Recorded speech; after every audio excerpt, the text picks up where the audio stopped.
Hola, ¿qué tal? Soy Belén Fernández Cesar, terapeuta de Donde el Corazón te lleve, y en este vídeo me gustaría compartir algunas reflexiones sobre el miedo, sobre todo teniendo en cuenta esta situación de pandemia por la que estamos pasando.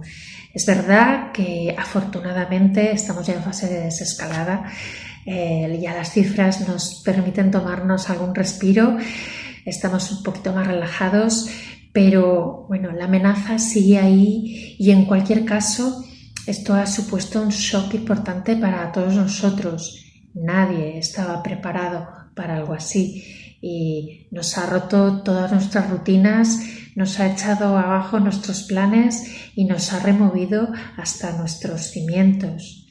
¿Quién no en todo este proceso ha experimentado algún tipo de miedo más o menos consciente?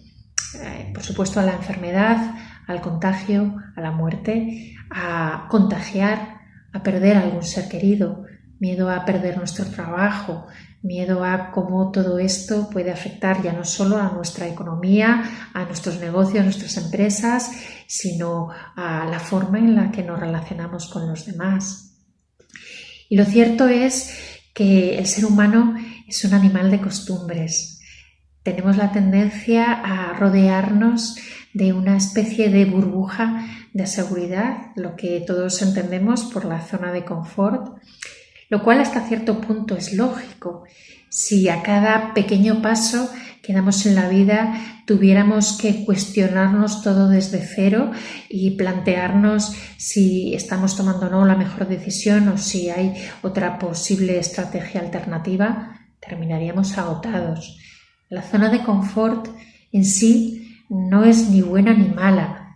El problema de la zona de confort es cuando se estrecha, cuando nos vemos obligados a hacer más concesiones de las que nos gustaría, cuando terminamos renunciando a nuestros derechos, a nuestras libertades, cuando terminamos traicionándonos a nosotros mismos porque estamos faltando a nuestros principios, cuando de alguna forma vendemos nuestra alma por aferrarnos a esa seguridad, porque lo que hay ahí fuera nos da miedo. De hecho, hay un dicho muy extendido, el de más vale lo malo conocido que lo bueno por conocer, que, hombre, en un contexto de alto peligro podría ser una opción porque es muy conservador y es muy protector, pero como filosofía de vida creo que podría conducirnos en el mejor de los casos a una carencia de estimulación y de motivación y bueno, en el peor de los casos a un sufrimiento extremo. Yo me pregunto cuántas de estas mujeres que han muerto en manos de sus maltratadores podrían tener un planteamiento de este tipo. El otro día, en un vídeo anterior, os contaba sobre el estrés, que es una reacción biológica ante un estímulo que nuestro cerebro interpreta como una amenaza para nuestra supervivencia. Y la cuestión es que nuestro organismo nos prepara o bien para luchar o bien para huir. En el caso del que tiene miedo, le va a preparar para huir o bien para esconderse. Hay incluso especies en las que el animal se hace el muerto para que el depredador pase de largo o bien para someterse. En cualquier caso, esto pone de manifiesto algo muy importante y es que el miedo no es por lo que pasa ahí fuera. El miedo realmente es lo que está pasando aquí dentro. Fijaros que ante un mismo estímulo puede haber dos respuestas totalmente diferentes. Y la diferencia entre el que lucha y el que huye es, aparte de que el que huye tiene miedo, el que huye se cree pequeñito en un entorno hostil, no se siente capaz de enfrentarse a esa amenaza, se siente insuficiente, mientras que el que lucha se siente poderoso, tiene una gran confianza en sí mismo. Se plantea la lucha como un pequeño obstáculo para conseguir su objetivo. El miedo, al fin y al cabo, es la emoción más alejada y más opuesta del amor. y sobre todo del amor a uno mismo. El miedo es la emoción que subyace a otras emociones asociadas con el sufrimiento. Por detrás de la ira, por detrás de la tristeza, por detrás del asco, en el fondo hay un miedo. Y por detrás de muchos comportamientos disfuncionales, en el fondo hay algún tipo de miedo también. Si tomamos como ejemplo los pecados capitales, por tratarse de una referencia que todos conocemos, sin meterme en juicios de valor o juicios morales, nos vamos a encontrar con que, por ejemplo, detrás de la lujuria podría haber un miedo a sentirse rechazado, con lo cual la persona busca de forma compulsiva relaciones basadas en lo físico, pero sin involucrarse emocionalmente, porque teme que le hagan daño. En el caso de la soberbia, podría ser un miedo a no ser suficiente. Detrás de la soberbia, en el fondo, hay un gran complejo de inferioridad que lleva a la persona a no reconocer sus fallos, sus errores, y a irse de alguna forma a la polaridad opuesta y a relacionarse con el otro desde la superioridad. En el caso de la ira, podría ser un miedo a no ser reconocido, un miedo a no ser tenido en cuenta, a mostrar la propia vulnerabilidad.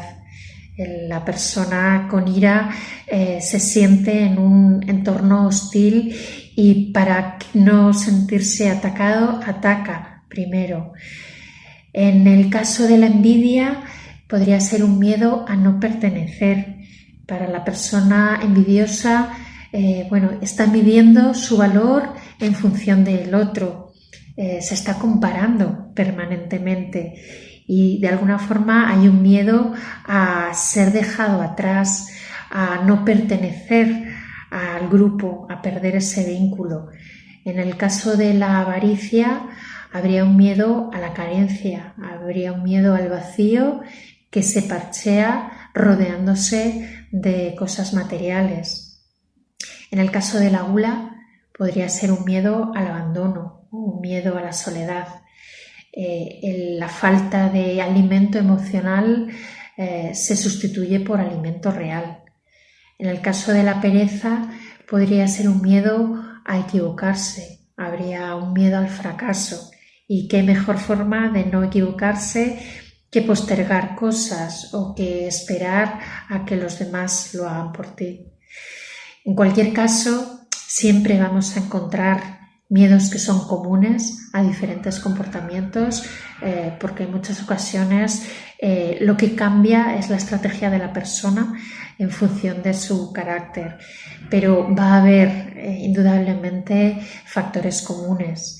Va a haber siempre una desconfianza del proceso de la vida y va a haber siempre una sensación de estar separado y de estar viviendo en un entorno hostil en el que tenemos que competir para llegar a cubrir nuestras necesidades. Por lo tanto, un primer paso fundamental a la hora de gestionar nuestros miedos es identificarlos, ponerles un nombre y unos apellidos. En muchas ocasiones nos vamos a encontrar con que detrás de ese primer miedo que hemos detectado hay otros miedos más profundos que nos van a conectar con vivencias de nuestra infancia o con traumas o con creencias que nos han inculcado desde que éramos muy pequeñitos y que ni siquiera son nuestras.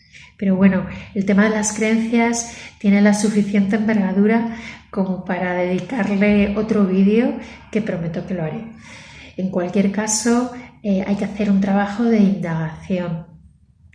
Una segunda clave muy importante sería entender que el miedo, como todas las emociones, tiene también su propósito y es importante entenderlo. El miedo está ahí para algo y de hecho es una emoción muy protectora. Va a evitar que nos pongamos en riesgo de forma innecesaria. Y es lo que va a hacer que usemos guantes y mascarilla en una circunstancia como la que estamos viviendo. Pero también es importante que nos concienciemos que tiene también su efecto negativo y por eso al miedo hay que acotarlo y hay que ponerle unos límites. para que no se haga más fuerte que nosotros, para que no invada nuestra vida, porque el miedo tiene un efecto paralizante. El miedo nos puede llevar a convertirnos en meros espectadores en vez de ser partícipes de nuestra vida. Nos puede convertir en verdaderos muertos vivientes. Tiene además un efecto inmediato sobre nuestro campo electromagnético debilitante. El miedo nos deja sin energía y es una forma de estrés que os comentaba el otro día, los efectos que tiene el estrés a nivel fisiológico.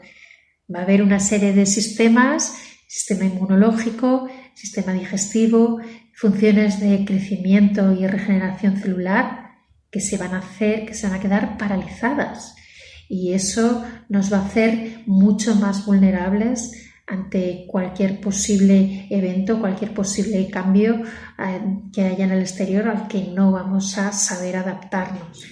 Algo muy a tener en cuenta cuando existe un miedo al futuro, a lo que pueda ocurrir el día de mañana, es entender que el preocuparse de por sí no va a servir para nada. El hecho de que yo le esté dando vueltas a las cosas no va a cambiar nada. Entonces es fundamental que nos centremos en el presente, en el aquí y en el ahora, porque es lo único real. Que hagamos, si acaso, un trabajo de autoconocimiento para descubrir cuáles son nuestras fortalezas y nuestras debilidades. Que hagamos un análisis del entorno que nos permita detectar esas oportunidades que nos está ofreciendo y que tengamos en cuenta también las amenazas que existen.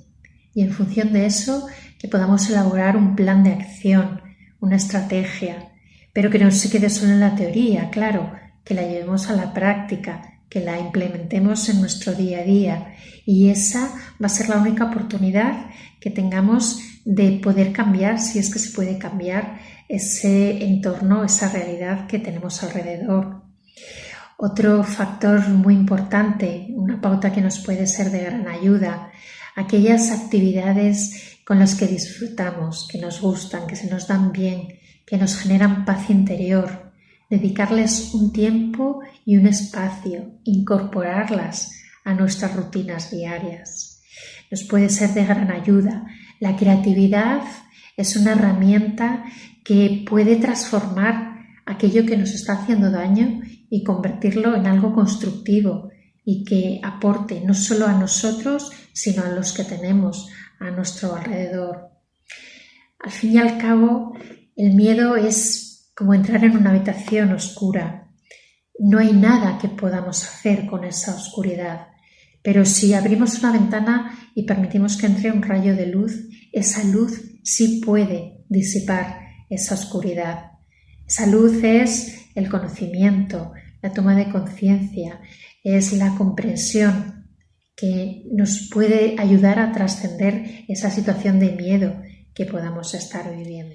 Nada más que daros las gracias por haberme seguido hasta aquí y, por supuesto, invitaros a que le deis al like, a que me comentéis, a que me sugiráis, a que compartáis, especialmente si sabéis de alguien a quien le pueda venir bien, y despedirme. Hasta pronto.